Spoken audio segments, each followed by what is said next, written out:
بیرۆکەی منداڵانمان لەبارەی نەخۆشخانەوە گۆڕی لە ترس و ئازار بۆ یاریکردن و خەندەی لێوانیان.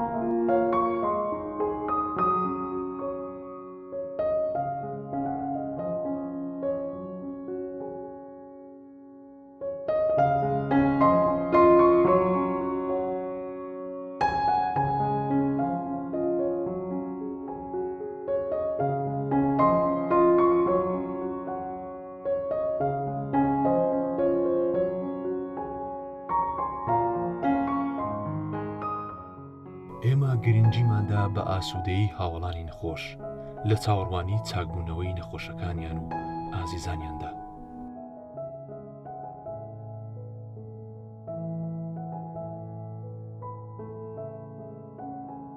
ئەو شوێنەی سروشت لەگەڵ چاودێری تەندروستی کۆ دەبێتەوە.